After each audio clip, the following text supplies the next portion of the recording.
तो जैसे कि लास्ट एपिसोड में हमने देखा था, जो जियांग होता है वो सामने की तरफ देखते हुए बोलता है कि इतना टाइम बीत गया लेकिन अभी तक भी कोई डिसाइबल बाहर नहीं आया। जो सुनकर चैन सैन उसको बोलता है कि मुझे लगता है कि उन्होंने उसे मार दिया होगा और अब वे ट्रेजर को ढूंढने के लिए गए होंगे।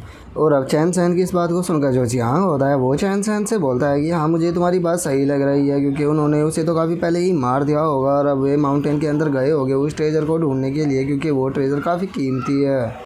जो सुनकर अब जो चैन सैन होता है वो जियांग से बोलता है कि सच में जो ये हमारे डिसाइपल है ये बहुत बड़े बेवकूफ़ है, क्योंकि क्या ये नहीं जानते कि उस पैलेस के अंदर जो ट्रेजर रखा हुआ है उसे पाना इतना भी आसान नहीं है। उसे पाने के लिए एक बहुत ही अच्छा टैलेंट होना चाहिए, जैसा कि सीतू जुआन के अंदर है। और मेरी नज़रों में अगर कोई उस ट्रेजर को पा सकता है तो वो बस अकेला सीतू जुआन ही है, उसके सिवा कोई भी यहाँ पर ऐसा डिसाइपल नहीं है जो कि उस ट्रेजर को पा सके। जो सुनकर अब जो जियांग होता है वो भी उससे बोलता है कि हाँ, तुमने सही कहा, वो जो ट्रेजर है वो पिछले हज़ारों सालों से वहाँ पर रखा हुआ है और वो अपने ओनर का वहाँ पर इंतज़ार कर रहा है, और जब तक उसे कोई रियल ओनर नहीं मिलेगा वो ट्रेजर किसी के भी हाथ नहीं आएगा। और जियांग के इतना बोलते के साथ ही अब हमारा जो व्यू होता है वो माउंटेन के डीप में आ जाता है, जहाँ पर कि हम देखते हैं कि माउंटेन के ऊपर एक काफ़ी बड़ी शील्ड बनी होती है, जिसे देखकर अब जो यूजी होती है वो ली जियान को बताती है कि लो, हम इस ट्रेजर माउंटेन के पास में आ गए हैं। इसके चारों तरफ ये बैरियर लगा हुआ है जो कि 3 भागों में बटा हुआ है, और अगर तुम इन तीनों बैरियरों को तोड़कर इसके अंदर चले जाती हो तो उसके बाद तुम्हारे पास में एक मौका होगा उस ट्रेजर को पाने का। और यूजी के इतना बोलते ही हम एक पर्सन को देखते हैं जो कि उस बैरियर के ऊपर अपनी स्वॉर्ड से अटैक कर रहा होता है, और वो उसके ऊपर अटैक करते हुए बोलता है कि डैम इट, आखिर ये किस तरह का बैरियर है। अगर मेरी कल्टीवेशन की बात की जाए तो वो काफ़ी अच्छी है, लेकिन उसके बाद भी मैं बैरियर के अंदर इंटर क्यों नहीं कर पा रहा। और उस पर्सन के इतना बोलते के साथ ही अब जो ली जियान होता है वो वहाँ पर आ जाता है। वो वहाँ पर आते हुए उस बंदे से बोलता है कि बेफालतू की यहाँ पर मेहनत करना बंद करो, क्योंकि मुझे नहीं लगता कि इससे तुम्हारा कुछ भी फ़ायदा होने वाला है। जो सुनकर वो बंदा को उसे में पीछे देखते हुए बोलता है कि आखिर किसकी हिम्मत हुई यहाँ पर बेफालतू की बकवास करने की। और इतना बोलकर वो जैसे ही पीछे की तरफ देखता है वो देखता है कि वहाँ पर ली जियान का पूरा ग्रुप है, जिसे देखकर वो शौक होते हुए बोलता है कि क्या बात है, यहाँ पर तो काफ़ी सारे लोग आ गए। और उसके इतना बोलते के साथ ही अब जो ली जियान होता है वो मुस्कुराते हुए उससे बोलता है कि बच्चे क्या हुआ, क्या तुम अपने अंकल को भी यहाँ पर पहचान नहीं रहे हो। और गाइस, मुझे लगता है कि इसके अंदर भी जो पिगी वाली हरकत है वो आ गई है।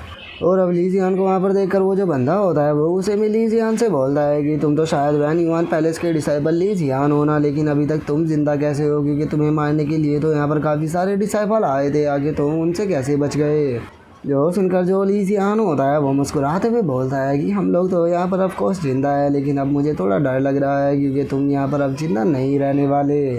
जो सुनकर अब जो वो बंदा होता है वो ली जियान से बोलता है कि बच्चे, तुम्हारे अंदर इतनी हिम्मत नहीं है कि तुम मुझे यहाँ पर डरा सको, लेकिन अब लगता है कि तुम्हें यहाँ पर थोड़ा सा सबक सिखाना होगा, क्योंकि तुम बहुत सी ज़्यादा एरोगेंट बन रहे हो और उसी के साथ में तुम्हें मारने के ऊपर तो इनाम भी रखा हुआ है।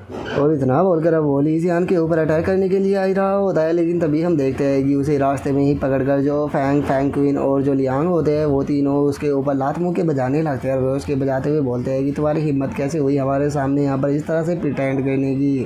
जिसके अब हम थोड़ी देर बाद का सीन देखते हैं, जहाँ पर कि उन तीनों ने मिलकर उस बेचारे को बहुत ही बुरी तरह से पीट दिया होता है, और रोते हुए उन लोगों से माफ़ी मांगते हुए बोलता है कि प्लीज़ मुझे सभी लोग आप माफ़ कर दो, क्योंकि मैं गलत था, मैं आज के बाद कभी भी इस तरह की बातें आपके सामने नहीं करूँगा। जो सुनकर अब जो ली जियान होता है वो उस बंदे के पास में आते हुए उसे बोलता है कि ठीक है, अगर तुम जिंदा रहना चाहते हो तो मुझे बताओ कि यहाँ पर तुमसे अलग और कितने पर्सन हैं। जो सुनकर अब वो बेचारा घबराते हुए बताता है कि मुझसे अलग टोटल यहाँ पर 3 और बंदे हैं जो कि इस माउंटेन के अंदर गए हैं।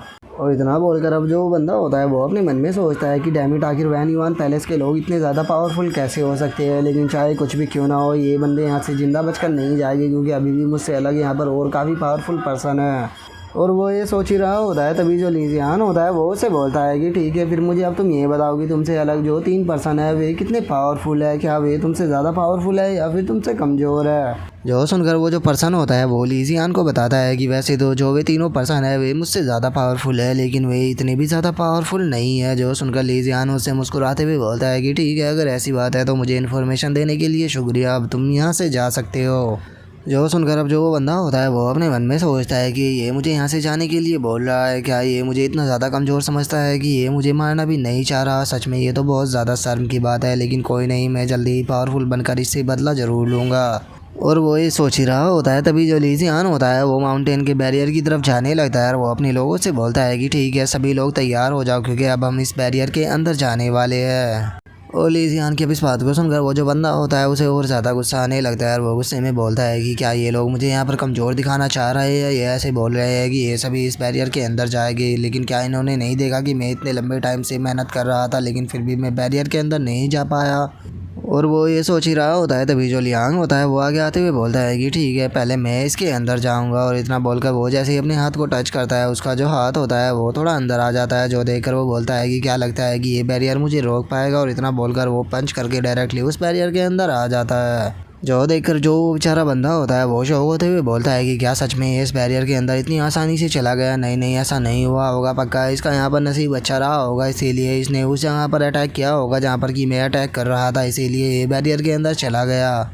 और वो ये सोच ही रहा होता है तभी जो फैन क्वीन होता है वो भी उस बैरियर के अंदर चला जाता है। और वो उस बैरियर के अंदर जाते हुए बोलता है कि अरे इस बैरियर के अंदर तो इंटर करना काफ़ी ज़्यादा आसान था, मुझे लगा कि ये बहुत ज़्यादा हार्ड होगा। और फैन क्वीन के इतना बोलते के साथ ही अब जो यूजी होती है वो भी बैरियर के अंदर आ जाती है। और वो बैरियर के अंदर आने के बाद ली जियान से बोलती है कि ब्रदर ली जियान, आप बाहर क्या कर रहे हो, क्या आप अंदर नहीं आओगे। और उन तीनों लोगों को बैरियर के अंदर इतनी आसानी से जाता हुआ देखकर वो जो पर्सन होता है वो शौक हो जाता है। और वो बेचारा घबराते हुए बोलता है कि आखिर आखिर ऐसा हो भी कैसे सकता है, इस बैरियर के अंदर जाना इतना ज़्यादा आसान कब से हो गया। मैं पूरे दिन से मेहनत कर रहा था लेकिन उसके बाद भी मैं अंदर नहीं जा पाया। और उसके इतना बोलते के साथ ही हम फैंग को देखते हैं जो कि उस बैरियर के अंदर इंटर नहीं कर पा रहा होता है। जो देखकर अब वो गुस्से में उस ब्लड डीमन से बोलता है कि सीनियर प्लीज़ मेरी मदद कीजिए ताकि मैं अंदर जा सकूँ। और फैंग को बैरियर के अंदर ना जाता हुआ देखकर वो जो पर्सन होता है वो भी खुश हो जाता है। और वो खुश होते हुए बोलता है कि चलो अब मुझे यहाँ पर थोड़ा सुकून तो फील हुआ, नहीं तो मैं यहाँ पर बहुत ही ज़्यादा एम्बेरस फील कर रहा था। चलो कोई तो ऐसा मिला जो कि मेरे साथ यहाँ पर बाहर रुकेगा। और उस बंदे के इतना बोलते के साथ ही हम देखते हैं कि जो ब्लड डीमन होता है वो फैंग के पास में आ जाता है। और वो फैंग के पास में आते हुए बोलता है कि मेरे रहते हुए तुम्हें टेंशन लेने की कोई भी ज़रूरत नहीं है, ये बैरियर तुम्हें नहीं रोक पाएगा। और उसके इतना बोलते ही हम देखते हैं कि उसकी बॉडी से एक ऑरा निकलता है जिसका जो फैंग होता है वो बहुत ही आसानी से बैरियर के अंदर चला जाता है।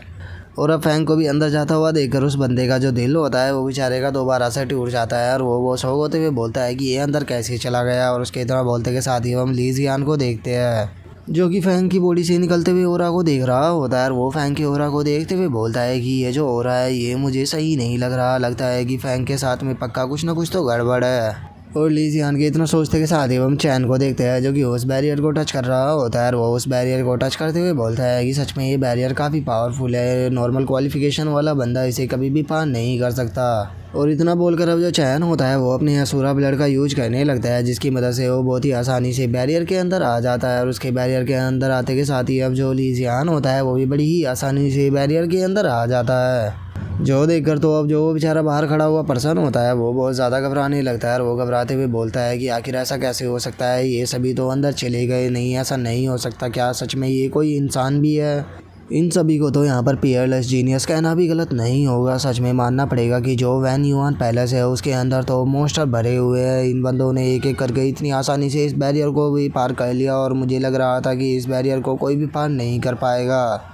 और उस बंदे के अब इतना बोलते के साथ ही जो हमारा आज का एपिसोड है वो यहीं पे कंप्लीट हो जाता है। तो नेक्स्ट एपिसोड में देखिए कि आगे क्या होता है। अगर आप लोगों को वीडियो अच्छी लगी हो तो लाइक करना, चैनल को सब्सक्राइब करना। हम मिलते हैं नेक्स्ट एपिसोड में, तब तक के लिए बाय बाय गाइस।